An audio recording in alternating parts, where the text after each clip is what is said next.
Hey guys, welcome back to Debug Media. This is JavaScript crash course in part 2 video. This is actually a short video, but the length code is two part divide. That's why part 1 I recommend you. That's domain basics cover.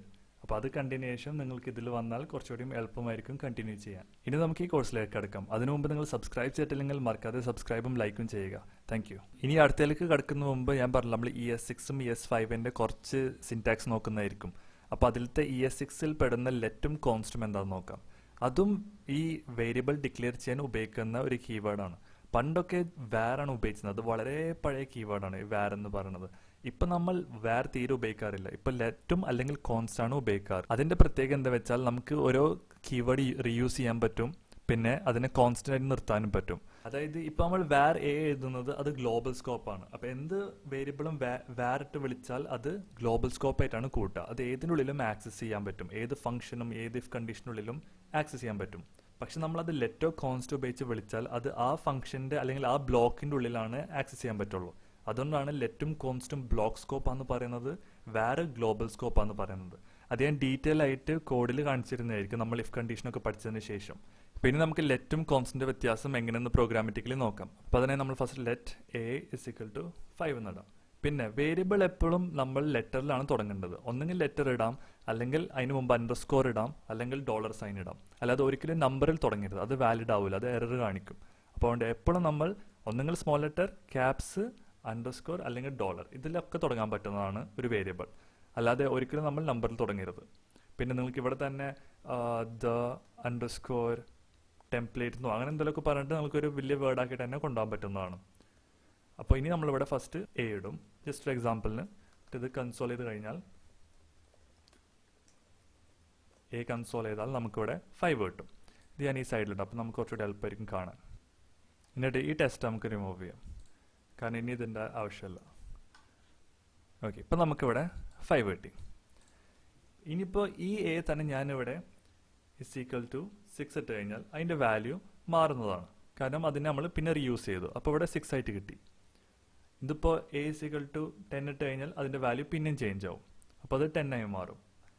നമ്മൾ സാധാ വാരൽ ചെയ്യണ പോലെ നമ്മൾ എത്രത്തോളം ആ വേരിയബിളിനെ പിന്നെ use ചെയ്യുന്നു ആ വാല്യൂ അതിനെ മാറിക്കൊണ്ടിരിക്കും. ഇതല്ലാതെ നമുക്ക് ഇവിടെ ലെറ്റ് a = പിന്നെയും 10 എന്നൊന്നും ഇടാൻ പറ്റില്ല, കാരണം അത് എറർ ആയിട്ടാണ് കൂട്ടുക, കാരണം ഓൾറെഡി നമ്മൾ ഡിക്ലെയർ ചെയ്തിട്ടുണ്ട്. പക്ഷെ വാറിന്റെ കേസിൽ അങ്ങനെയല്ല. വേറെ ഇപ്പോൾ ഇവിടെ ഇട്ട് കഴിഞ്ഞാൽ നമുക്ക് കാണാൻ പറ്റും ആദ്യം വേറെ 5ഉം 6ഉം 10ഉം ആക്കി, പിന്നെ നമ്മൾ ആ var a എടുത്തിട്ട് തന്നെ നമ്മൾ പിന്നെയും 10 ആക്കി. ഇതിപ്പോൾ ഇവിടെ 15 ആക്കിയാൽ നിങ്ങൾക്കാണ് ഇവിടെ 15 കിട്ടുന്നത്. അപ്പോൾ ഇതൊക്കെ ഓൾറെഡി ഡിലീറ്റ് ആയി. അപ്പോൾ അതുകൊണ്ടാണ് നമ്മൾ വേറെ യൂസ് ചെയ്യാത്തത്, കാരണം അത് പിന്നെ നമുക്ക് റീയൂസ് ചെയ്യാൻ പറ്റും കുറേ പ്രാവശ്യം. അത് നല്ലതല്ല, കാരണം നമ്മളിപ്പോൾ വേറെ ഫംഗ്ഷൻ്റെ ഉള്ളിൽ നമ്മൾ ഇടാൻ നോക്കിയാൽ അത് ബാക്കിയുള്ളതിനൊക്കെ ചേഞ്ച് ചെയ്യും. അപ്പോൾ അതുകൊണ്ടാണ് നമ്മൾ ലെറ്റും കോൺസ്റ്റ് ഉപയോഗിക്കുന്നത്. അപ്പോൾ നമുക്കിത് ചേഞ്ച് ചെയ്തിട്ട് ഇവിടെ ലെറ്റാക്കാം.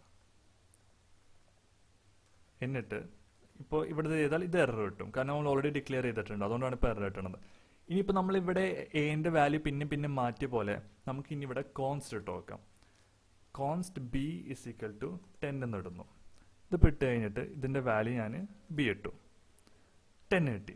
അല്ലെങ്കിൽ നമുക്ക് 15 ആക്കാം, 15 കിട്ടി. ഓക്കെ, ഇനിയിപ്പോൾ കോൺസ്റ്റ് പ്രത്യേകത എന്ത് പറഞ്ഞാൽ നമ്മളത് വേരിയബിൾ ഡിക്ലെയർ ചെയ്യുമ്പോൾ അതിൻ്റെ ഒപ്പം തന്നെ അതിൻ്റെ വാല്യൂം അസൈൻ ചെയ്യണം. ഇപ്പോൾ ലെറ്റിൻ്റെ കേസിൽ എനിക്ക് ഇവിടെ ജസ്റ്റ് വന്നിട്ട് ലെറ്റ് വെറും a ആദ്യം ഡിക്ലെയർ ചെയ്യാം, എന്നിട്ട് അതിൻ്റെ വാല്യൂ അസൈൻ ചെയ്താലും എനിക്കതിൻ്റെ വാല്യൂ ഒരു എറർ ഇല്ലാണ്ട് കിട്ടും, 10 ആയിട്ട് കിട്ടും, കാരണം ഇവിടെ ലാസ്റ്റ് ഉള്ളത് 10 ആണ്. പക്ഷെ ബിന്റെ കേസിൽ അങ്ങനെയല്ല, കാരണം b കോൺസ്റ്റന്റ് ഉപയോഗിച്ചിട്ടാണ് ചെയ്തിട്ടുള്ളത്. അതായത് അതിന്റെ വാല്യൂ ഒരിക്കലും മാറില്ല. കോൺസ്റ്റന്റ് എന്ന് പറഞ്ഞാൽ അതിന്റെ വാല്യൂ എന്താണെന്നാലും മാറില്ല. അതുകൊണ്ട് അത് ആദ്യം തന്നെ അസൈനും ചെയ്യണം. ഫോർ എക്സാമ്പിൾ ഇപ്പം ഞാനിവിടെ കോൺസ്റ്റ് b ഇട്ടതിന് ശേഷം ഇവിടെ b = 10 കൊടുത്തു കഴിഞ്ഞാൽ അത് എററാണ് അടിക്കുക, കാരണം നമ്മൾ അവിടെ വേരിയബിൾ b ഡിക്ലെയർ ചെയ്തെങ്കിൽ പോലും അതിന് അസൈൻ ചെയ്തിട്ടില്ല വാല്യൂ. അപ്പോൾ ഈ വാല്യൂ അപ്പം തന്നെ ഇവിടെ അസൈൻ ചെയ്തിരിക്കണം, എന്നാലാണ് ആ b ആക്സസ് ചെയ്യാൻ പറ്റുള്ളൂ. നമുക്ക് പിന്നെ ഈ b ആ ബ്ലോക്ക് സ്കോപ്പിനുള്ളിൽ എവിടെ വേണമെങ്കിലും യൂസ് ചെയ്യാം. പക്ഷേ b ഒരിക്കലും നമുക്ക് ഇനി ചേഞ്ച് ചെയ്യാൻ പറ്റില്ല, കാരണം അത് കോൺസ്റ്റന്റ് ആണ്, ആ വാല്യൂ ഇനി ഒരിക്കലും മാറുന്നില്ല. അപ്പം ഞാനിവിടെ 15 ഇട്ട് കഴിഞ്ഞാൽ അതും എററാണ് അടിക്കുക, കാരണം അത് ഓൾറെഡി ഡിക്ലെയർ ചെയ്ത് കഴിഞ്ഞു. ഇവിടെ നിങ്ങൾ എറർ നോക്കിയാൽ കാണാം അസൈൻമെന്റ് ടു കോൺസ്റ്റന്റ് വേരിയബിൾ. അപ്പോൾ ഇത് കോൺസ്റ്റന്റ് വേരിയബിൾ ആണ്, അത് ഒരു പ്രാവശ്യം ഇട്ട് കഴിഞ്ഞാൽ പിന്നെ നമുക്ക് അതിന് അസൈൻ ചെയ്യാൻ പറ്റില്ല. അപ്പോൾ ഇത് ഉപകാരപ്പെടും. ഇപ്പോൾ ഫോർ എക്സാമ്പിൾ നിങ്ങളൊരു ഇപ്പോൾ ഇത് റിമൂവ് ചെയ്തിട്ട് ഇവിടെ സ്കോർ ഉണ്ട് വിചാരിച്ചോ, നിങ്ങൾ ഒരു ഗെയിമിൻ്റെ സ്കോറാണ് ഇടുന്നത്. അപ്പോൾ ഈ കേസിൽ സ്കോർ എപ്പോഴും മാറും. ഇപ്പോൾ ഫസ്റ്റ് സ്റ്റാർട്ടിങ് 0 ആയിരിക്കും, പിന്നെ ആരെങ്കിലും ജയിച്ച 1 ആവും 2 ആവും. ആ കേസ് നമ്മൾ ലെറ്റ് ഉപയോഗിക്കും, കാരണം വാല്യൂ മാറുന്നതാണ്. പക്ഷെ അതിൻ്റെ പകരം ഇപ്പോൾ ഒരാളെ പേര് ഇപ്പോൾ ഇവിടെ വന്നിട്ട് ജോൺ എന്നാണെങ്കിൽ ആ പേര് മാറില്ല, കാരണം അത് ആ ജോൺ എന്നായിരിക്കും ത്രൂ ഔട്ട് ആ ഗെയിമിൽ. അപ്പോൾ ആ കേസിൽ നമ്മളിവിടെ കോൺസ്റ്റ് നിടും.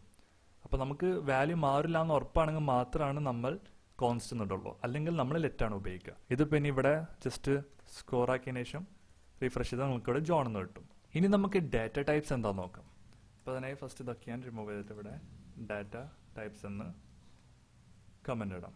ഡാറ്റ ടൈപ്സ് എന്ന് പറഞ്ഞാൽ നമ്മളിപ്പോൾ ഒരു വേരിയബിളിനെ അസൈൻ ചെയ്യണ വാല്യൂനാണ് ഡാറ്റ ടൈപ്പ് എന്ന് പറഞ്ഞത്. അതായത് സ്ട്രിങ് ഉണ്ട്, ബൂലിയൻ ഉണ്ട്, നമ്പർ ഉണ്ട്, ഒബ്ജക്റ്റ് ഉണ്ട്, അങ്ങനെ പല ടൈപ്പ് ഡാറ്റ ടൈപ്പ് ഉണ്ട്. ആ ഒരു കോൺസെപ്റ്റിനാണ് ഡാറ്റ ടൈപ്പ് എന്ന് പറയുന്നത്. ഫോർ എക്സാമ്പിൾ ഞാനിവിടെ let name is equal to John എന്നിട്ടു. ഇപ്പോൾ ഈ ജോൺ എന്നുള്ളത് സ്ട്രിങ് ഡാറ്റ ടൈപ്പാണ്, കാരണം ഇതിപ്പോൾ നമ്മൾ കൺസോൾ ചെയ്തതിനു ശേഷം നെയിം എന്ന് ടൈപ്പ് ചെയ്താൽ നമുക്ക് അവിടെ ജോൺ എന്ന് കിട്ടും. പക്ഷെ അതിൻ്റെ നമ്മൾ ഡാറ്റ ടൈപ്പ് അറിയണമെങ്കിൽ നമ്മളിവിടെ വന്നിട്ട് നെയിമിന് മുമ്പ് ടൈപ്പ് ഓഫ് എന്ന് ടൈപ്പ് ചെയ്താൽ മതി. അത് അതിൻ്റെ ടൈപ്പ് അറിയാൻ വേണ്ടിയിട്ടുള്ള ഒരു കീവേഡാണ്. ഇപ്പോൾ റീഫ്രഷ് ചെയ്താൽ നിങ്ങൾക്ക് കാണാൻ പറ്റും ഇത് സ്ട്രിങ് ആയ കാര്യം. പക്ഷെ വേറെ ലാംഗ്വേജിൽ അങ്ങനെയല്ല. ഇപ്പോൾ ഫോർ എക്സാമ്പിൾ ജാവ, സി ഒക്കെ എടുത്ത് നോക്കിയാൽ ആ ലാംഗ്വേജിലൊക്കെ ഇപ്പം നമ്മളിവിടെ നെയിമ ഡിഫൈൻ സ്ട്രിങ് ഡിഫൈൻ ചെയ്യണമെന്ന് വെച്ചാൽ അവിടെ സ്ട്രിങ്ങോ ക്യാരോ എന്നൊക്കെ പറഞ്ഞിട്ട് ഓരോ കീവേഡ് ഉണ്ട്. അവിടെ ലെറ്റ് ഉപയോഗിക്കില്ല. ഇവിടെ ഫോർ എക്സാമ്പിൾ ചിലപ്പോൾ സ്ട്രിങ് എന്നാവും അവർ ഉപയോഗിക്കുക, അല്ലെങ്കിൽ ഇവിടെ ക്യാർ എന്നായിരിക്കും ഉപയോഗിക്കുക. ഇപ്പം നമ്പർ ആണെങ്കിൽ അവർ ഇൻറ്റിജർ എന്ന് ഉപയോഗിക്കും. അരേ ആണെങ്കിൽ ചിലപ്പോൾ അവർ ന്യൂ അരേ എന്നൊക്കെ പറഞ്ഞിട്ട് ക്രിയേറ്റ് ചെയ്യും. അപ്പം അങ്ങനത്തെ ഒരു കോൺസെപ്റ്റ് ജാവസ്ക്രിപ്റ്റ് ഇല്ല. ജാവസ്ക്രിപ്റ്റിൽ ഇപ്പോൾ നിങ്ങൾ ഇവിടെ ഈ വാല്യൂൻ്റെ ഉള്ളിൽ എന്താണോ എഴുതുന്നത് അതായിരിക്കും അതിൻ്റെ ഡാറ്റ ടൈപ്പ്. പക്ഷെ അതിൻ്റെ പകരം ടൈപ്പ് സ്ക്രിപ്റ്റ് എന്ന് പറഞ്ഞിട്ട് ഇതിൻ്റെ സൂപ്പർ സെറ്റ് ഉണ്ട്. അതിൽ നമുക്ക് ഇവിടെ ഡിഫൈൻ ചെയ്യാൻ പറ്റും ഇതിൻ്റെ ടൈപ്പ് എന്താണെന്ന്. ഇവിടെ സ്ട്രിങ് കൊടുത്തു കഴിഞ്ഞാൽ അതിനുള്ളിൽ സ്ട്രിങ് മാത്രമേ ഇടാൻ പറ്റുള്ളൂ, വേറെ ഒന്നും ഇടാൻ പറ്റില്ല. അതേപോലെ ഇതിൻ്റെ ഉള്ളിൽ നമ്പർ കൊടുത്തു കഴിഞ്ഞാൽ അത് ഇൻറ്റിജർ മാത്രമായിരിക്കും എടുക്കുക. അപ്പം അങ്ങനെ കുറച്ചുകൂടി സ്ട്രിക്റ്റ് ആയിട്ട് എഴുതുന്ന ഒരു ലാംഗ്വേജാണ് ടൈപ്പ് സ്ക്രിപ്റ്റ്. അത് നമ്മളിപ്പോൾ പഠിക്കുന്നില്ല, അത് കുറച്ചുകൂടിയും അഡ്വാൻസ്ഡ് ആണ്. ചിലപ്പോൾ ആംഗ്ലറിൻ്റെ ട്യൂട്ടോറിയലായിരിക്കും നമ്മൾ പഠിക്കുന്നത്. അപ്പോൾ ഈ ടൈപ്പ് ഓഫ് എന്ന് പറഞ്ഞ കീവേഡ് വെച്ചിട്ടാണ് നിങ്ങൾക്ക് അതിൻ്റെ ടൈപ്പ് അറിയാൻ പറ്റുക. ഇനി അടുത്ത് നമുക്കിവിടെ let age is equal to 45 എന്നിടാം. എന്നിട്ട് ഇത് എൻ്റെ ഏജ് അല്ല കേട്ടോ ബൈ ദ വേ. എന്നിട്ട് കൺസോൾ ഡോട്ട് ലോഗ് എന്ന് ടൈപ്പ് ചെയ്തതിന് ശേഷം നമുക്കിവിടെ ഏജ് എന്നിടാം. ഇപ്പോൾ നോക്കിയാണ് 45. അതിൻ്റെ ടൈപ്പ് അറിയാൻ ജസ്റ്റ് നമ്മളിവിടെ വന്നിട്ട് ടൈപ്പ് ഓഫ് എന്ന് ടൈപ്പ് ചെയ്തതിന് ശേഷം നോക്കിയാൽ അത് നമ്പറായിട്ട് കിട്ടും. അപ്പോൾ അതിൻ്റെ ടൈപ്പ് നമ്പറാണ്. ഇനിയിപ്പോൾ നമുക്ക് ബാക്കിയുള്ളതിന് നോക്കാം. ഇതിപ്പോൾ നമ്പർ ഇടാം ഇവിടെ. പിന്നെ ഇതുകൂടാണ് തന്നെ ലെറ്റ് മൈ അരേ എന്ന് പറഞ്ഞിട്ടുണ്ട്. അതായത് അരേ നമ്മൾ അരേ ഡിഫൈൻ ചെയ്യണം. അപ്പോൾ അരേ ഒരു ഒബ്ജക്റ്റ് ആണ്.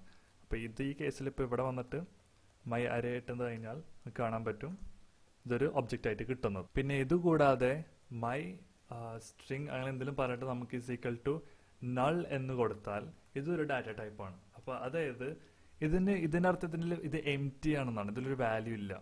അപ്പോൾ ഇതിപ്പോൾ നിങ്ങൾ ഇവിടെ കൺസോൾ ചെയ്ത് കഴിഞ്ഞാൽ നമുക്ക് കാണാം അത് ഒബ്ജക്റ്റ് ആയിട്ട് കിട്ടും, പക്ഷെ അത് ആക്ച്വലി ഒന്നുമില്ല എന്നാണ് ഇൻഡിക്കേറ്റ് ചെയ്യുന്നത്. അതായത് ഈ ഒബ്ജക്റ്റ് കിട്ടുന്നത് നിങ്ങൾ നോക്കണ്ട, കാരണം അത് ടൈപ്പ് ഒബ്ജക്റ്റ് ആയിട്ട് വരുള്ളൂ. പക്ഷെ അതിൻ്റെ അർത്ഥം നമ്മളിപ്പോൾ ഈ നൾ ഇട്ടുന്ന അർത്ഥത്തിൽ അതിലിപ്പോൾ വാല്യൂ ഇല്ല.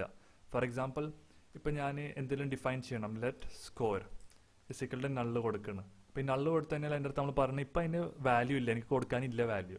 പക്ഷെ പിന്നെ നമുക്കത് ഉപയോഗിച്ചിട്ട് സ്കോർ ഫിസിക്കൽ ടു എത്ര വാല്യൂ എന്ന് വെച്ചാൽ നമുക്കിവിടെ എഴുതാമെന്നാണ്. 5 വോട്ട് അതിനനുസരിച്ച് നമുക്ക് എഴുതാമെന്നാണ്. അപ്പോൾ ഇനീഷ്യലി സ്കോർ എം ടി ആയിരിക്കും, അതാണ് നമ്മളവിടെ ഇൻഡിക്കേറ്റ് ചെയ്യുന്നത്. ഇനി ഇതുകൂടാതെ വേറൊന്നുണ്ട്, അതിന് പറയുന്നതാണ് undefined.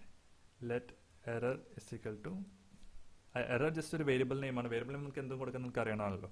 Error is equal to undefined. ഇതിപ്പോൾ ഈ സാധനം നമ്മൾ ഇവിടെ എടുത്തു കഴിഞ്ഞാൽ എറർ എന്ന് ടൈപ്പ് ചെയ്താൽ നമുക്കവിടെ അൺഡിഫൈൻഡ് തന്നെ കിട്ടും. ഈ അൺഡിഫൈൻഡ് എന്ന് ഉദ്ദേശിച്ചത് അതിൻ്റെ അടുത്ത് നമ്മൾ അതിൻ്റെ വാല്യൂ ഇട്ട് കൊടുത്തിട്ടില്ല, അതിനാണ് നമ്മൾ അൺഡിഫൈൻഡ് എന്ന് പറയുന്നത്. അപ്പോൾ എറർ ഇസ് ഈക്വൽ ടു ഇപ്പോൾ എന്തെങ്കിലും നമ്മൾ വാല്യൂ അല്ലെങ്കിൽ പേരൊക്കെ കൊടുക്കുമ്പോൾ അത് ഡിഫൈൻ ആയി, പക്ഷെ അത് ഇല്ലാത്ത കേസിലാണ് ഈ അൺഡിഫൈൻഡ് വരാം. അതറിയാനായി ജസ്റ്റ് ഇവിടെ എറർ എന്ന് മാത്രം ടൈപ്പ് ചെയ്താലും മതി. എന്നിട്ട് ഇപ്പോൾ നമ്മൾ ടൈപ്പ് അറിയാൻ വേണ്ടിയിട്ടാണ് അത് അങ്ങനെ എഴുതിയത്. പക്ഷെ നമുക്കിപ്പോൾ നോർമലി നമുക്ക് അതറിയാൻ വേണ്ടി ജസ്റ്റ് ഇവിടെ വന്നിട്ട് ഒന്നും കൊടുക്കാണ്ടിരുന്നാൽ മതി, അപ്പോഴും അൺഡിഫൈൻഡ് എന്നാണ് കാണിക്കുക, കാരണം നമ്മൾ അതിന് വാല്യൂ ഇട്ട് കൊടുത്തിട്ടില്ല. ഇനിയിപ്പോൾ അതിന് വാല്യൂ ഇട്ട് കൊടുത്താൽ ആ വാല്യൂ എടുത്ത് കാണിക്കും, കാരണം അത് ഡിഫൈൻ ആയി. പിന്നെ അൺഡിഫൈൻഡ് കൂടാതെ നോട്ട് ഡിഫൈൻഡ് എന്ന് പറഞ്ഞിട്ട് വേറൊരു കീവേഡ് ഉണ്ട്. അതിപ്പോൾ റീഫ്രഷ് ചെയ്ത് കഴിഞ്ഞാൽ നിങ്ങൾക്ക് കാണാം എറർ ഇസ് നോട്ട് ഡിഫൈൻഡ്. ഇത് ഇന്റർവ്യൂവിൽ മിക്ക ആൾക്കാരും ചോദിക്കുന്ന ഒരു ക്വസ്റ്റ്യൻ ആണ്, അൺഡിഫൈൻഡും നോട്ട് ഡിഫൈൻഡ് തമ്മിലുള്ള വ്യത്യാസം എന്താണ്. അതായത് ഇപ്പോൾ നമ്മളൊരു വേരിയബിളിനെ ഡിക്ലെയർ ചെയ്തിട്ട് അതിന് വാല്യൂ ഒന്ന് അസൈൻ ചെയ്തിട്ടില്ലെങ്കിൽ അത് അൺഡിഫൈൻഡ് ആണ്. പക്ഷേ അങ്ങനത്തെ ഒരു വേരിയബിൾ നമ്മൾ ഡിക്ലെയർ ചെയ്തിട്ടില്ല, പക്ഷെ അത് നമ്മൾ വിളിക്കാൻ നോക്കിയെങ്കിൽ അത് നോട്ട് ഡിഫൈൻഡ് ആണ്. ഇനി ലാസ്റ്റ് ആയിട്ടുള്ള ഒരു ഡാറ്റ ടൈപ്പാണ് ബൂലിയൻ എന്ന് പറഞ്ഞിട്ട്. അപ്പോൾ അതായത് നമുക്കിവിടെ ഇസ് ലോഗ്ഡ് എന്നോ അങ്ങനെ എന്തെങ്കിലും കൊടുക്കാം. അപ്പോൾ ബൂലിയൻ എന്ന് പറഞ്ഞാൽ ട്രൂ ഓ ഫോൾസ് ആണ്. അപ്പോൾ നമുക്കിവിടെ ഫോൾസ് കൊടുത്താൽ എന്നിട്ട് ഈ ഇസ് ലോഗ് എടുത്തിട്ട് നമുക്കിവിടെ ഇടാം. ഇപ്പോൾ റീഫ്രഷ് ചെയ്ത് നമുക്കവിടെ ഫോൾസ് കിട്ടും. അതിൻ്റെ ടൈപ്പ് നമ്മൾ ടൈപ്പ് ഓഫ് എന്ന് പറഞ്ഞ് ടൈപ്പ് ചെയ്ത് കൊടുത്താൽ അതിന് കാണാം ബൂലിയൻ എന്നാണ് പറയുന്നത്. നമ്മൾ ഇനി ഓരോ ലാംഗ്വേജ് പഠിക്കുമ്പോൾ ജാവാസ്ക്രിപ്റ്റും അല്ലെങ്കിൽ നമ്മൾ റിയാക്റ്റും ഒക്കെ പഠിക്കുമ്പോൾ നമ്മൾ ഈ ട്രൂ ഓ ഫോൾസ് ബൂലിയൻ വാല്യൂ കുറേ യൂസ് ചെയ്യണമെന്ന് കാണാൻ പറ്റും. കാരണം നമ്മൾ മിക്ക കാര്യങ്ങളും ചെയ്യുക ഈ ബൂലിയൻ വാല്യൂ വെച്ചിട്ടായിരിക്കും. ഫോർ എക്സാമ്പിൾ ഇപ്പോൾ ബട്ടൺ ക്ലിക്ക് ചെയ്യുമ്പോൾ ടെക്സ്റ്റ് ഒന്നും കാണിക്കണമെങ്കിൽ നമ്മൾ ആദ്യം ഡിസ്പ്ലേ ഫോൾസ് ഇട്ടിട്ടായിരിക്കും എഴുതാം. പക്ഷേ ക്ലിക്ക് ചെയ്യുമ്പോൾ കാണിക്കണമെങ്കിൽ നമ്മൾ ഇന്ന സാധനം ട്രൂ ആക്കും. അങ്ങനെ കുറേ യൂസ് ഉണ്ട് ഇത് വെച്ചിട്ട്. അപ്പോൾ ഇതോടുകൂടി നമ്മൾ ഡാറ്റ ടൈപ്സ് ഒക്കെ പഠിച്ചു. ഇനി നമുക്ക് കമ്പാരിസൺ ഓപ്പറേറ്റേഴ്സ് എന്താണെന്ന് നോക്കാം. അപ്പോൾ അതിനായി ഞാനിതൊക്കെ നേരത്തെ ചെയ്ത പോലെ ഫുള്ള് കമൻറ്റ് ചെയ്യാൻ പോകുന്നു.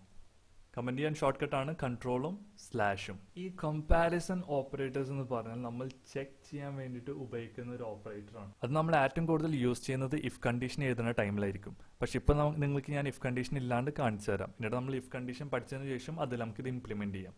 അപ്പോൾ കമ്പാരിസൺ ഓപ്പറേറ്റേഴ്സ് എന്ന് പറഞ്ഞാൽ ചെക്ക് ചെയ്യാൻ വേണ്ടി യൂസ് ചെയ്യുന്ന ഓപ്പറേറ്റേഴ്സ് ആണ്. ഫോർ എക്സാമ്പിൾ ഞാനിവിടെ let A is equal to 5 എന്ന് എഴുതി. ഇവിടെ let B is equal to 10 എന്ന് എഴുതി. ഇത് നമുക്ക് കൺസോൾ ചെയ്യാം. ഇവിടെ എ പ്ലസ് കുറച്ച് ടെക്സ്റ്റ് ഒക്കെ ഇട്ട് ഇവിടെ ബി എന്ന് എഴുതാം. അല്ലെങ്കിൽ രണ്ടും കൂടി ആഡ് ആവും. അപ്പോൾ അതുകൊണ്ടാണ് ഞാൻ അവിടെ നടുവിൽ ടെക്സ്റ്റ് ഇട്ടത്. ഇനിയിപ്പോൾ ഇത് റീഫ്രഷ് ചെയ്തതിന് നമുക്കിവിടെ 5ഉം 10ഉം കിട്ടി. ഇനിയിപ്പോൾ നമുക്കൊരു സിറ്റുവേഷനിൽ ഇത് ചെക്ക് ചെയ്യണം. ഇപ്പോൾ എയും ബിയും സെയിം ആണെന്ന് ചെക്ക് ചെയ്യണം. അതായത് ഇതിനെ രണ്ടും കമ്പയർ ചെയ്യണം. ഇപ്പോൾ എ ഗ്രേറ്റർ ദാൻ ആണോ ലെസ് ദാൻ ആണോ അല്ലെങ്കിൽ A is equal to B ആണോ, രണ്ട് വാല്യൂ സെയിം ആണെന്നൊക്കെ ചെക്ക് ചെയ്യണം. അതിനാണ് നമ്മൾ കമ്പാരിസൺ ഓപ്പറേറ്റേഴ്സ് എന്ന് പറയുന്നത്. അപ്പോൾ എയും ബിയും നമ്പർ അതിലുള്ള വാല്യൂ അല്ലെങ്കിൽ ടെക്സ്റ്റോ എന്താണെന്ന് വെച്ചാൽ അത് സെയിം ആണെന്ന് അറിയാൻ വേണ്ടിയിട്ട് നമ്മൾ 2 ഈസ് ഈക്വൽ ടു യൂസ് ചെയ്യും. ഫോർ എക്സാമ്പിൾ ഇങ്ങനെ. അപ്പോൾ ഇത് കമ്പാരിസൺ ഓപ്പറേറ്ററാണ്. പക്ഷെ നമ്മൾ ഒരു ഈക്വൽ ടു ഇട്ടാൽ അത് അസൈൻമെൻറ്റ് ഓപ്പറേറ്ററാണ്. അതായത് ഇപ്പോൾ നമ്മൾ 5 എയുടെ ഉള്ളിലേക്ക് അസൈൻ ചെയ്ത് കൊടുക്കണം. അപ്പോൾ ഇതും ഈ 2 ഈക്വൽ ടു തമ്മിൽ നിങ്ങൾ ഒരിക്കലും കൺഫ്യൂസ് ആവരുത്. കാരണം ഒരു ഈക്വൽ ടു എന്ന് പറഞ്ഞാൽ നിങ്ങൾ വേരിയബിളിൻ്റെ ഉള്ളിൽ അസൈൻ ചെയ്ത് കൊടുക്കണം. പക്ഷെ 2 ഈക്വൽ ടു എന്ന് പറഞ്ഞാൽ നിങ്ങൾ കമ്പയർ ചെയ്യണം ആ വാല്യൂയും അല്ലെങ്കിൽ ആ വേരിയബിളും വേറെ വേരിയബിളും തമ്മിൽ. ഇനിയിപ്പോൾ ഇത് ഞാൻ സേവ് ചെയ്ത് കഴിഞ്ഞാൽ നിങ്ങൾക്കിവിടെ ഫോൾസ് കിട്ടും. കാരണം 5ഉം 10ഉം രണ്ട് നമ്പറാണ്, സെയിം അല്ലല്ലോ. അപ്പോൾ അതുകൊണ്ടാണ് നമുക്കിവിടെ ഫോൾസ് ഇട്ടത്. ഇനിയിപ്പോൾ ഞാൻ ബിയും 5 ആക്കി കഴിഞ്ഞാൽ നിങ്ങൾക്ക് കാണാം അത് ട്രൂ കിട്ടും. കാരണം A is equal to B ആണ്, അത് ട്രൂ ആണ്. ചുരുക്കി പറഞ്ഞാൽ എയും ബിയും വാല്യൂ സെയിം ആണ്. അപ്പോൾ അത് സെയിം ആണോ ചെക്ക് ചെയ്യാൻ വേണ്ടിയിട്ടാണ് നമ്മൾ 2 ഈക്വൽ ടു ഉപയോഗിക്കുന്നത്. ഇനിയിപ്പോൾ ഇവിടെ ഞാൻ 10 എടുത്തു. ഇനിയിപ്പോൾ ഇത് ബി എയിനെക്കാട്ടും ഗ്രേറ്റർ ആണോ എന്നറിയണം, അല്ലെങ്കിൽ എ ബിയെക്കാട്ടും ഗ്രേറ്റർ ആണോ എന്നറിയണം. അപ്പോൾ എ ബിയെക്കാട്ടും ഗ്രേറ്റർ ആണോ എന്നറിയാൻ വേണ്ടിയിട്ട് നമ്മളിവിടെ ഗ്രേറ്റർ ദാൻ സൈൻ ഇടും, അതായത് ആംഗിൾ ബ്രാക്കറ്റ്. എന്നിട്ട് നമ്മൾ ഇസ് ഈക്വൽ ടു സൈൻ കൊടുക്കും. എന്നിട്ട് ഇപ്പോൾ സേവ് ചെയ്ത് കഴിഞ്ഞാൽ നിങ്ങൾക്ക് ഇവിടെ ഫോൾസ് കിട്ടും. കാരണം എ ബിയെക്കാട്ടും ഗ്രേറ്റർ അല്ല, പക്ഷെ എ ബിയെക്കാട്ടും സ്മോളർ ആണ്, അതായത് ലെസ്സർ ആണ്. അപ്പോൾ അതറിയാൻ വേണ്ടി നമ്മളിവിടെ ലെസ്സർ സൈൻ കൊടുക്കും. ഇത് സേവ് ചെയ്ത് കഴിഞ്ഞാൽ നമുക്കിവിടെ ട്രൂ കിട്ടും. കാരണം എ ബിയെക്കാട്ടും ചെറുതാണല്ലോ. എന്റെ വാല്യൂ 5 ആണ്, ബിന്റെ വാല്യൂ 10 ആണ്. അപ്പോൾ അതായത് ഇതാണ് ലെസ്സർ സൈൻ, പിന്നെ ഇതാണ് ഗ്രേറ്റർ സൈൻ. അപ്പോൾ ഇത് നിങ്ങൾക്ക് മനസ്സിലാവാൻ വേണ്ടിയിട്ട് ഇങ്ങനെ ആലോചിച്ചാൽ മതി. ഈ ലെസ്സർ സൈൻ എന്ന് പറയുമ്പോൾ ലെസ്സർ അത് എല്ലിൽ നിന്നാണ് തുടങ്ങുന്നത്. അപ്പോൾ ഈ ലെസ്സർ സൈൻ എല്ലിൻ്റെ ഷേപ്പായിട്ട് ആലോചിച്ചാൽ മതി. കാരണം ഇത് കണ്ടോ, ഓൾമോസ്റ്റ് എല്ലിൻ്റെ ഷേപ്പാണത്. അപ്പോൾ ലെസ്സർ എന്ന് കേട്ടാൽ അത് എൽ ഷേപ്പിലുള്ള സൈഡിലാണ്, ഗ്രേറ്റർ കേട്ടാൽ അതിൻ്റെ ഓപ്പോസിറ്റ്. പക്ഷേ ഇനിയിപ്പോൾ വേറൊരു സിനാരിയോ വരാണ് ഇങ്ങനെ. ഇപ്പോൾ രണ്ടും സെയിം വാല്യൂ ആയി. അപ്പോൾ ഇനിയിപ്പോൾ ചെയ്താൽ എന്ത് സംഭവിക്കും? ഇതിപ്പോൾ സേവ് ചെയ്ത് കഴിഞ്ഞാൽ നമുക്ക് ഫോൾസ് കിട്ടും. കാരണം അത് സെയിം നമ്പർ ആണെങ്കിൽ അത് നമ്മൾ എന്താണ് ചെയ്യുന്നത് അതിൻ്റെ ഓപ്പോസിറ്റ് ആയിരിക്കും വരിക. അതിൻ്റെ ഓപ്പോസിറ്റ് ആയിരിക്കും നോക്കുക. കാരണം ഇപ്പോൾ A is less than B ആണോ നോക്കും. അപ്പോൾ എയും ബിയും സെയിം ആയ സ്ഥിതിക്ക് അതിൻ്റെ താഴെയല്ല, അത് ഗ്രേറ്റർ ആയിട്ടാണ് കൂട്ടുക. അപ്പോൾ ഈ കേസിൽ ആ സെയിം നമ്പേഴ്സ് വരുന്ന ടൈം ആണെങ്കിൽ അത് എപ്പോഴും അത് ഗ്രേറ്റർ ദാൻ ആയിട്ടാണ് കൂട്ടുന്നത്. കാരണം നമ്മളിവിടെ ലെസ്സർ ദാൻ സൈൻ കൊടുത്തോണ്ട്. അപ്പോൾ ഈ കേസ് അത് സോൾവ് ചെയ്യാൻ വേണ്ടിയിട്ട് നമ്മളിവിടെ lesser than or equal to കൊടുക്കും. അപ്പോൾ അതായത് എ ബിനെക്കാട്ടും ചെറുതോ അഥവാ ഈക്വലോ ആണെങ്കിൽ ഇത് ട്രൂ ആവണമെന്ന്. അപ്പോൾ ഇത് സേവ് ചെയ്ത് കഴിഞ്ഞാൽ നമുക്കിവിടെ ട്രൂ കിട്ടും. ഇനിയിപ്പോൾ ഈ സെയിം കേസ് തന്നെ നമ്മളിപ്പോൾ ഗ്രേറ്റർ കൊടുത്തു കഴിഞ്ഞാലും നമുക്ക് എറർ അടിക്കും, ഫോൾസ് കിട്ടുക. കാരണം അത് എ ബിനെക്കാട്ടും ഗ്രേറ്റർ അല്ല, അത് സെയിം ആണ്. അപ്പോൾ അതിനു വേണ്ടി നമ്മൾ ഈസ് ഈക്വൽ ടു കൊടുത്തു കഴിഞ്ഞാൽ നമുക്കിവിടെ ട്രൂ ആയിട്ട് കിട്ടും. പിന്നെയുള്ള അടുത്ത കമ്പാരിസൺ ഓപ്പറേറ്ററാണ് നോട്ട് ഈക്വൽ ടു എന്ന് പറഞ്ഞിട്ട്. അപ്പോൾ അതിൻ്റെ പകരം നമ്മൾ എക്സ്ക്ലമേഷൻ മാർക്ക് ഇടും. എന്നിട്ട് നമ്മൾ സേവ് ചെയ്ത് കഴിഞ്ഞാൽ നമുക്കാണ് ഫാൾസ് കിട്ടുന്നത്. കാരണം A is not equal to B, അത് ഫാൾസ് ആണ്. കാരണം രണ്ടും സെയിം ആണ്, അപ്പോൾ അത് ഈക്വൽ ആണ്. അപ്പോൾ നമ്മളിപ്പോൾ 10 കൊടുത്തു കഴിഞ്ഞാൽ നമുക്കത് ട്രൂ ആയിട്ട് കിട്ടും. കാരണം ഇപ്പോൾ എയും ബിയും ഈക്വൽ അല്ല. നേരത്തെ നമ്മൾ രണ്ട് ഈക്വൽ ടു ചെക്ക് ചെയ്തിട്ടാണ് ഈക്വൽ ആണെന്ന് പറഞ്ഞത്. ഇത് ഈക്വൽ അല്ല എന്ന് തെളിയിക്കാൻ വേണ്ടിയിട്ടുള്ള ഒരു ഓപ്പറേറ്ററാണ് നോട്ട് ഈക്വൽ ടു എന്ന് പറഞ്ഞിട്ട്. ഇനി ഇത് കൂടാതെ ജാവാസ്ക്രിപ്റ്റിൽ വേറൊരു തരം ഓപ്പറേറ്റർ ഉണ്ട്. അതിനെ പറയുന്നതാണ് equal to equal to equal to. അപ്പോൾ ഇതും ബാക്കിയുള്ള ഈക്വൽ ടു നമ്മൾ കൺഫ്യൂസ് ആവരുത്. ഒരു ഈക്വൽ ടു എന്ന് പറഞ്ഞാൽ അത് അസൈൻ ചെയ്യുക, രണ്ട് ഈക്വൽ ടു എന്ന് പറഞ്ഞാൽ അതിൻ്റെ വാല്യൂ രണ്ടും തമ്മിൽ ചെക്ക് ചെയ്യുക. അതായത് എന്റെ വാല്യൂം ബിന്റെ വാല്യൂം ചെക്ക് ചെയ്യുക. പക്ഷേ 3 ഈക്വൽ ടു എന്ന് പറഞ്ഞാൽ അതിൻ്റെ വാല്യൂം ചെക്ക് ചെയ്യണം, അതിൻ്റെ ടൈപ്പും ചെക്ക് ചെയ്യണം. അതാണ് അതിൻ്റെ പ്രത്യേകത. അത് പറയാൻ വേണ്ടി ഇപ്പോൾ ഞാൻ അതിൻ്റെ ഒരു എക്സാമ്പിൾ കാണിച്ചു തരാം. ഇപ്പോൾ A is equal to B കൊടുത്താൽ ഇപ്പോൾ ഫാൾസ് കിട്ടും, കാരണം അതിൻ്റെ വാല്യൂ വേറെ വേറെയാണ്. പക്ഷെ ഇപ്പോൾ ഞാനിവിടെ 10 കൊടുത്തിട്ട് സേവ് ചെയ്താൽ ട്രൂ കിട്ടും, കാരണം ഇപ്പോൾ അതിൻ്റെ രണ്ടും വാല്യൂ സെയിം ആണ്. അപ്പോൾ നിങ്ങൾ ചോദിക്കുക എന്താണ് ഇപ്പോൾ വ്യത്യാസം ഉണ്ടായെന്ന്. അതിപ്പോൾ ഞാൻ കാണിച്ചു തരാം. ഇപ്പം ഞാനിവിടെ A is equal to B എന്നിട്ടു. ഇനിയിപ്പോൾ ഇവിടെ ഞാൻ വന്നിട്ട് 10നെ ഞാൻ സ്ട്രിങ് ആക്കി. അപ്പോൾ ഇപ്പോൾ അത് ടൈപ്പ് സ്ട്രിങ് ആണ്, പക്ഷെ അതിൻ്റെ വാല്യൂ ഇപ്പോഴും 10 ആണ്. ഓക്കെ, ഇപ്പോൾ ഞാൻ ഒരു ഈക്വൽ ടു റിമൂവ് ചെയ്താൽ അതിൻ്റെ വാല്യൂ നമുക്ക് ട്രൂ ആയിട്ട് കിട്ടും. കാരണം ആ 10ഉം ഈ 10ഉം സെയിം ആണ്. അത് നമ്പറിനോ സ്ട്രിങ് ഒന്നും ഇല്ല, കാരണം രണ്ടും സെയിം ആയതുകൊണ്ട് അത് ഈക്വൽ എന്ന് കാണിക്കും. പക്ഷേ ഇപ്പം ഞാനിവിടെ ഒരു ഈക്വൽ ടു കൂടി കൊടുത്താൽ അത് ഫാൾസ് ആവും. കാരണം ഇപ്പം ഞാനിത് കൺസോൾ ചെയ്ത് കഴിഞ്ഞാൽ ഇവിടെ എ ടൈപ്പ് ഓഫ് എ കൊടുക്കാം, എന്നിട്ട് ഇവിടെ ബിന് ടൈപ്പ് ഓഫ് ബി കൊടുക്കാം. സോ റിഫ്രഷ് ചെയ്താൽ നമുക്ക് കാണാം ഫസ്റ്റത്തെ നമ്പറാണ്, അടുത്തത് സ്ട്രിങ് ആണ്. രണ്ട് ഡാറ്റ ടൈപ്പാണ്. പക്ഷെ അത് ഈക്വൽ ടു കൊടുത്താൽ അത് വിഷയമല്ല. അതിന് എന്ത് ടൈപ്പാണെന്ന് ചെക്ക് ചെയ്യണില്ല, അതിൻ്റെ വാല്യൂ സെയിം ആണോ നോക്കുന്നത്, അതിലുള്ള കാര്യങ്ങൾ. ഇപ്പോൾ ഇവിടെ 10 ആയതുകൊണ്ട് ഇവിടെ 10 ആണ്. പക്ഷെ ഇവിടെ 100 കൊടുത്താൽ ഇവിടെ 100 ആണ്, അപ്പോഴും ട്രൂ ആണ് വരെ, കാരണം രണ്ടും സെയിം ആണ്. പക്ഷെ ടൈപ്പ് സെയിം അല്ല. അപ്പോൾ ടൈപ്പും കൂടി സെയിം ആണെന്ന് അറിയാൻ വേണ്ടിയിട്ടാണ് നമ്മൾ 3 ഈക്വൽ ടു കൊടുക്കുന്നത്. അപ്പോൾ നമ്മൾ ഏറ്റവും കൂടുതൽ ഈ കാലത്ത് യൂസ് ചെയ്യുന്നത് 3 ഈക്വൽ ടു ആണ്. പണ്ടാണ് നമ്മൾ 2 ഈക്വൽ ടു യൂസ് ചെയ്യുന്നത്, കാരണം ടൈമിൽ ആൾക്കാർക്ക് ഇങ്ങനത്തെ ഒരു സിറ്റുവേഷൻ വന്നാൽ അത് എറർ അടിക്കും ഫ്യൂച്ചറിൽ. അപ്പോൾ അതുകൊണ്ടാണ് നമ്മൾ 3 ഈക്വൽ ടു കൊടുക്കുന്നത്. അപ്പോൾ ഇതും ഒരു ഇന്റർവ്യൂ ക്വസ്റ്റൻ ആണ്. 2 ഈക്വൽ ടു 3 ഈക്വൽ ടു തമ്മിലുള്ള വ്യത്യാസം എന്താണ്. ഇനി അടുത്തത് നമ്മൾക്ക് ലോജിക്കൽ ഓപ്പറേറ്റേഴ്സ് എന്താണെന്ന് നോക്കാം. അപ്പോൾ അതിനായി ഞാനിവിടെ ലോജിക്കൽ ഓപ്പറേറ്റേഴ്സ് എന്ന് എഴുതുന്നു. ഇതും എല്ലാം നമുക്ക് കമൻറ്റ് ചെയ്താക്കാം. ലോജിക്കൽ ഓപ്പറേറ്റേഴ്സ് എന്ന് പറഞ്ഞാൽ ഒന്നിൽ കൂടുതൽ സ്റ്റേറ്റ്മെന്റ് വരുമ്പോൾ അതിനെ ചെക്ക് ചെയ്യാൻ വേണ്ടിയിട്ട് ഇടുന്ന ഒരു ഓപ്പറേറ്റേഴ്സ് ആണ്. ഇതും നമ്മൾ കൂടുതൽ ഇഫ് കണ്ടീഷനിലാണ് യൂസ് ചെയ്യാറ്. ഫോർ എക്സാമ്പിൾ ഞാനിപ്പോൾ അതില്ലാണ്ട് കാണിച്ചു തരാം, നേരത്തെ ചെയ്ത പോലെ. ഇപ്പോൾ ഇവിടെ let A is equal to 5 കൊടുത്തു, let B is equal to 10 കൊടുത്തു. ഇനി എനിക്ക് ഇവിടെ ചെക്ക് ചെയ്യണം, അതായത് ഇപ്പോൾ എയിലത്തെ വാല്യൂ 2ൽ കൂടുതലാണോ, അതായത് ഇസ് എ ഗ്രേറ്റർ ദാൻ 2, അതേപോലെ ബി ഗ്രേറ്റർ ദാൻ 2 ആണോ എന്ന് ചെക്ക് ചെയ്യണം. നേരത്തെ നമ്മളിവിടെ console.logൽ എ ഗ്രേറ്റർ ദാൻ 2 ഇട്ടാൽ നമുക്ക് ട്രൂ കിട്ടി നേരത്തെ, കാരണം അത് 2 ഗ്രേറ്റർ ആണ്, അത് ട്രൂ ആണ്. പക്ഷെ നമുക്ക് ബിയും ഈ ഒറ്റ ടൈമിൽ ചെക്ക് ചെയ്യാൻ പറ്റുന്നില്ല. അതായത് ഇപ്പോൾ ഇവിടെ ഞാൻ ബി ഗ്രേറ്റർ ദാൻ 2 ആണെന്ന് ചെക്ക് ചെയ്യുമ്പോൾ നമുക്ക് എറർ കിട്ടും. അപ്പോൾ നമുക്ക് 2 കണ്ടീഷൻ ഒരു ടൈമിൽ ചെക്ക് ചെയ്യാൻ പറ്റുന്നില്ല. അപ്പോൾ 2 കണ്ടീഷൻ ചെക്ക് ചെയ്തിട്ട് അത് ട്രൂ ആണെങ്കിൽ മാത്രം ട്രൂ വരാൻ പാടുള്ളൂ. ആ കേസിലാണ് ലോജിക്കൽ ഓപ്പറേറ്റേഴ്സ് യൂസ് ചെയ്യുന്നത്.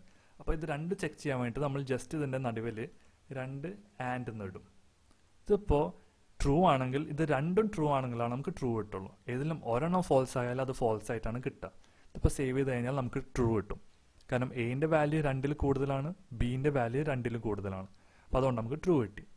ഇനിയിപ്പോൾ ഇത് ഞാൻ 1 ആക്കി കഴിഞ്ഞാൽ ബിന്റെ വാല്യൂ 1ൽ കുറവായി, ബിന്റെ വാല്യൂ 2ൽ ചെറുതാണ്. ഇപ്പോൾ ഇത് സേവ് ചെയ്ത് കഴിഞ്ഞാൽ നമുക്ക് ഫോൾസ് കിട്ടുള്ളൂ. അപ്പോൾ അതാണ് ആൻഡ് ഓപ്പറേറ്ററിന്റെ പ്രത്യേകത. അതായത് ലെഫ്റ്റ് സൈഡിലുള്ളതും ട്രൂ ആവണം, റൈറ്റ് സൈഡിലുള്ളതും ട്രൂ ആവണം. ഇനിയിപ്പോൾ മൂന്നാമത് വേറെ എന്നുണ്ടെങ്കിൽ അതും ട്രൂ ആവണം, എന്നാലാണ് ട്രൂ കിട്ടുള്ളൂ. ഏതിൽ ഒരെണ്ണം ഫോൾസ് ആയാൽ അത് ഫോൾസ് ആയിട്ടാണ് കൂട്ടുക. ഇനി ഇതേപോലെ ആൻഡ് അല്ലാണ്ട് ഓർ ഓപ്പറേറ്റർ എന്ന് പറഞ്ഞിട്ടുണ്ട്. ഓർ ഓപ്പറേറ്ററിന്റെ പ്രത്യേകത എന്ന് വെച്ചാൽ ഏതിലും ഒരെണ്ണം ട്രൂ ആയാൽ മതി. ആൻഡ് ഓപ്പറേറ്ററിന്റെ പ്രത്യേകത എന്ന് വെച്ചാൽ എല്ലാതും ട്രൂ ആവണം. പക്ഷേ ഓർ ഓപ്പറേറ്ററിന്റെ പ്രത്യേകത എന്ന് വെച്ചാൽ ഏതെങ്കിലും ഒരെണ്ണം ട്രൂ ആയാൽ മതി. ഇപ്പൊ ഈ കേസിൽ A is greater than 2, A 5 ആണ്, അപ്പോൾ അത് ട്രൂ ആണ്.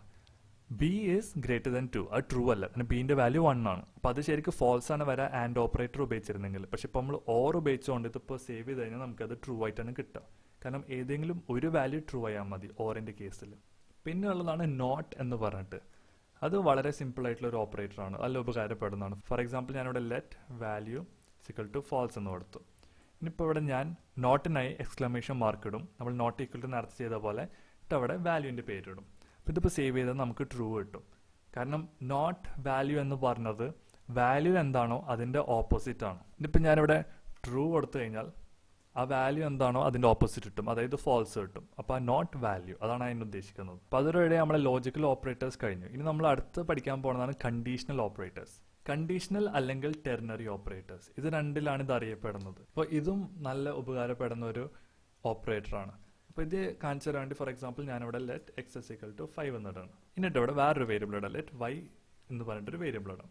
ഇപ്പോൾ വൈൻ്റെ ഉള്ളിൽ എനിക്കിപ്പോൾ ഈ എക്സിൻ്റെ വാല്യൂ ഇടണം. പക്ഷേ എക്സിൻ്റെ വാല്യൂ 5 ആണെങ്കിൽ വൈൻ്റെ ഉള്ളിൽ 5 കയറിയാൽ മതി.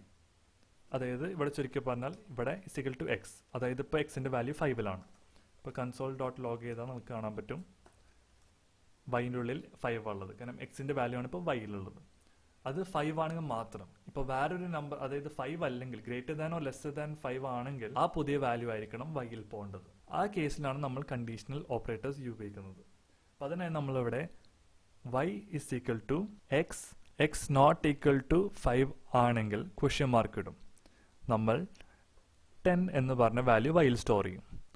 അല്ലെങ്കിൽ എൽസിന് നമ്മൾ കോളൻ ഇടും. എന്നിട്ട് നമ്മൾ എക്സിൻ്റെ വാല്യൂ തന്നെ സ്റ്റോർ ചെയ്യും. ഇവിടെ നടക്കണമെന്ന് പറഞ്ഞാൽ ഇപ്പോൾ ക്വസ്റ്റ്യൻ മാർക്കും കോളനാണ് കണ്ടീഷണൽ ഓപ്പറേറ്ററിൽ മെയിനായിട്ട് വരുന്നത്. അതായത് ഇത് ചെക്ക് ചെയ്യാനും ഇത് എൽ സ്റ്റേറ്റ്മെൻറ്റും. അപ്പോൾ അതായത് എക്സ് നോട്ട് ഈക്വൽ ടു 5, എക്സിൻ്റെ വാല്യൂ 5 അല്ലെങ്കിൽ 10 വൈയിൽ പോകണം. പക്ഷേ എക്സിൻ്റെ വാല്യൂ 5 ആണെങ്കിൽ ആ വാല്യൂ തന്നെ ആയിരിക്കണം വൈയിൽ പോകേണ്ടത്, അതായത് 5 ആണ് വൈയിൽ പോകേണ്ടത്. അപ്പോൾ നമ്മളിവിടെ കൺസോൾ ഡോട്ട് ലോഗ് വൈ എന്ന് പറഞ്ഞാൽ സേവ് ചെയ്താൽ നമുക്കിവിടെ 5 കിട്ടും. കാരണം എക്സ് നോട്ട് ഈക്വൽ ടു 5 അല്ലല്ലോ, അത് 5 ആണ്. അപ്പോൾ അതുകൊണ്ട് 5 ആയിരിക്കും അതിൽ പോവുക. ഫോർ എക്സാമ്പിൾ ഇപ്പോൾ ഞാനിവിടെ 6 ഇട്ടാൽ ആ 6 ആയിരിക്കും അതിൽ പോവുക. കാരണം ഈ വാല്യൂ ആണ് ഫോൾസ് സ്റ്റേറ്റ്മെൻറ്റ്, ഈ വാല്യൂ ആണ് ട്രൂ സ്റ്റേറ്റ്മെൻറ്റ്. ഫോർ എക്സാമ്പിൾ ഇപ്പോൾ എക്സ് ഇസ് ഈക്വൽ ടു 5 ആണെങ്കിൽ, അതായത് ഇപ്പോൾ എക്സിൻ്റെ വാല്യൂ 5 ആണെങ്കിൽ 10 എന്ന് പറഞ്ഞ വാല്യൂ ഇതിൽ പോകണം, അല്ലെങ്കിൽ 6 പോകണം. ഇപ്പോൾ ഈ കേസിൽ 10 പോവും. ഒരിക്കൽ പറഞ്ഞാൽ ട്രൂ ആണെങ്കിൽ ഈ സ്റ്റേറ്റ്മെൻ്റ് ആയിരിക്കും പോവുക, അല്ലെങ്കിൽ ഈ സ്റ്റേറ്റ്മെൻറ്റും പോവുക. അപ്പോൾ അതാണ് കണ്ടീഷണൽ ഓപ്പറേറ്ററിൻ്റെ പ്രത്യേകത. നിങ്ങളിപ്പോൾ പ്രോഗ്രാമിൽ പുതിയതായിട്ട് വരണമെങ്കിൽ ഇതൊക്കെ കാണുമ്പോൾ നിങ്ങൾക്ക് കുറച്ച് കൺഫ്യൂഷൻ അടിക്കും. പക്ഷേ ഇത് 2-3 പ്രാവശ്യം പ്രാക്ടീസ് ചെയ്താൽ ശരിയാവുന്നതായിരിക്കും. അപ്പോൾ ഇതൊന്നുകൂടി ഞാൻ എക്സ്പ്ലെയിൻ ചെയ്തുതരാം. അതായത് ഇവിടെ നമ്മൾ ചെക്ക് ചെയ്യും, നമ്മൾ നോർമലി ചെക്ക് ചെയ്യണ പോലെ എക്സ് ഇസ് ഈക്വൽ ടു 5 അല്ലെങ്കിൽ equal to 5 greater than less than 5 എങ്ങനെ വേണമെങ്കിലും ചെക്ക് ചെയ്യും. ആ ചെക്ക് ചെയ്യാൻ വേണ്ടിയിട്ട് നമ്മളിവിടെ ക്വസ്റ്റ്യൻ മാർക്ക് ഇടുക. ആ ചെക്ക് ചെയ്തതിന് ശേഷം നടക്കുന്ന കാര്യങ്ങൾ നമ്മൾ ക്വസ്റ്റ്യൻ മാർക്ക് ഇട്ടിട്ടാണ് എഴുതുക. ഇനി ചെക്ക് ചെയ്ത വാല്യൂ ട്രൂ ആണെങ്കിൽ അത് ഇവിടുത്തെ സ്റ്റേറ്റ്മെൻ്റ് ആയിരിക്കും എടുക്കുക. അത് ഫോൾസ് ആണെങ്കിൽ ഇവിടുത്തെ സ്റ്റേറ്റ്മെൻറ്റ് എടുക്കും. അപ്പോൾ ഇപ്പോൾ എക്സ് ഇസ് ഈക്വൽ ടു 5 ആണ്, അത് ട്രൂ ആണല്ലോ. അപ്പോൾ നമ്മൾ എന്ത് ചെയ്യും, നമുക്ക് വേണമെങ്കിൽ വേറെ എന്ത് വേണമെങ്കിലും ചെയ്യാം. വേണമെങ്കിൽ ഇവിടെ ജോൺ എന്ന് പറഞ്ഞിട്ടോ അങ്ങനെ എന്ത് വേണമെങ്കിലും നമുക്ക് ഇവിടെ അസൈൻ ചെയ്യാം. അപ്പോൾ അത് ട്രൂ ആണെങ്കിൽ ഇത് നടക്കണം, അതാണ് നമ്മളിവിടെ ഉദ്ദേശിക്കുന്നത് എന്ന് പറഞ്ഞ് ടൈപ്പ് ചെയ്ത്. പക്ഷെ അത് ഫോൾസ് ആണെങ്കിൽ എനിക്കിവിടെ വന്നിട്ട് ജസ്റ്റ് ഫോൾസ് എന്ന് പറഞ്ഞിട്ടോ അങ്ങനെ എന്തെങ്കിലും പറഞ്ഞിട്ട് ജസ്റ്റ് കൊടുത്താൽ മതി. ഇപ്പോൾ റീഫ്രഷ് ചെയ്താൽ നിങ്ങൾക്ക് കാണാൻ ജോൺ എന്ന് കിട്ടി. കാരണം എക്സിൻ്റെ വാല്യൂ 5 ആണ്, അത് ട്രൂ ആണ്. പക്ഷേ അത് 5 അല്ലെങ്കിൽ ഇപ്പം ഞാനിവിടെ 10 ആക്കിയിട്ടുണ്ടെങ്കിൽ അത് ട്രൂ അല്ല, അത് ഫോൾസ് ആണ്. അപ്പോൾ ആ കേസിൽ അടുത്ത ടെക്സ്റ്റ് ആയിരിക്കും പ്രിന്റ് ചെയ്യുക, അതായത് ഈ സെക്ഷൻ. അപ്പോൾ ഇതോടുകൂടി നമുക്കിത് മനസ്സിലായെന്ന് വിചാരിക്കുന്നു. ഇല്ലെങ്കിൽ ജസ്റ്റ് 2-3 പ്രാവശ്യം കൂടി ഇത് വീഡിയോ കണ്ടാൽ മതി, നമുക്കിത് മനസ്സിലാവും. ഇനി നമുക്ക് ഫംഗ്ഷനിലേക്ക് കടക്കാം. ഫംഗ്ഷനിലേക്ക് കടക്കുന്നതിന് മുമ്പ് നമ്മൾ ഇത്ര നേരം എഴുതിയത് ഈ HTML ബോഡിൻ്റെ ഉള്ളിലായിരുന്നു, സ്ക്രിപ്റ്റ് ടാഗ് ഇട്ടിട്ട്. ഇനി നമുക്ക് ഇതൊക്കെ ഒരു എക്സ്റ്റേണൽ ഫയലിലേക്ക് എഴുതാം. അപ്പോൾ അതിനായി ഞാൻ ജസ്റ്റ് ഒരു ഫയൽ ക്രിയേറ്റ് ചെയ്യുന്നു. അപ്പോൾ ഇതിന് ഞാൻ ജസ്റ്റ് ഒരു ജാവാസ്ക്രിപ്റ്റ് എന്ന് പറഞ്ഞിട്ട് ഒരു ഫയൽ നെയിം ഇട്ടു. ഡോട്ട് ഇട്ടതിന് ശേഷം നമ്മൾ JS എന്ന് പറഞ്ഞ എക്സ്റ്റൻഷനിലാണ് ഇത് സേവ് ചെയ്യേണ്ടത്.